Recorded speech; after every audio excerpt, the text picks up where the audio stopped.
جی، محکمہ تعلیم ٹھٹہ کی جانب سے لڑکیوں کی تعلیم کی ترقی کے متعلق مکلی پر سیمینار کا انعقاد کیا گیا۔ وزیر اعلیٰ سندھ سید مراد علی شاہ کی خصوصی ہدایت پر محتسب اعلیٰ سندھ کی نگرانی میں محکمہ تعلیم ٹھٹہ کی جانب سے رائٹ ٹو پلے سرسوں و دیگر اسٹیک ہولڈرز کی مشترکہ تعاون سے وی کیئر ہاؤس مکلی میں لڑکیوں کی تعلیم کے فروغ کے عنوان پر ایک سیمینار کا انعقاد کیا گیا۔ سیمینار سے مہمان خصوصی ریجنل ڈائریکٹر محتسب ڈاکٹر ریاض احمد صدیقی نے خطاب کرتے ہوئے کہا کہ بچوں کو بالخصوص لڑکیوں کی تعلیم وقت کی اہم ضرورت ہے اور اس مقصد کے حصول کے لیے محکمہ تعلیم کے افسران بالخصوص خواتین افسران کو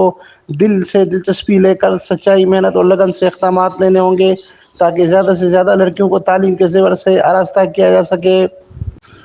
سیمینار سے خطاب کرتے ہوئے ڈسٹرکٹ ایجوکیشن آفیسر سیکنڈری محمد نصیر احمد میمن نے کہا کہ ضلع میں تعلیم کے فروغ کے لیے زیادہ سے زیادہ انرولمنٹ کے حوالے سے مؤثر اقدامات اٹھائے جا رہے ہیں تاکہ یہاں کے طلبہ و طالبات اعلیٰ تعلیم حاصل کر کے دنیا میں اپنے ملک کا نام روشن کر سکیں۔ انہوں نے محکمہ تعلیم کی جانب سے ضلع میں تعلیم کے فروغ کے لیے کیے گئے اقدامات کے متعلق تفصیلی آگاہی دیتے ہوئے کہا کہ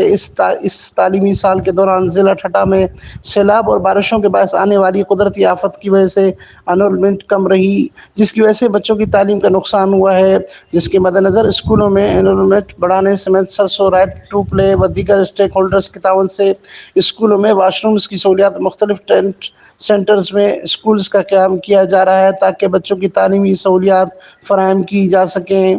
سیمینار سے district officer sports Noor Sarai, assistant education officer Abdul Hamid Samroo, سابق ڈی اے او تعلیم ربڈنو خاص خلی، سینئر استاد خمیسو خان کلوڑو، پروگرام آفیسر سسو Humaira Ali, project assistant right to play Sobia Samo, Abdul Qadir Balari و دیگر نے بھی خطاب کیا۔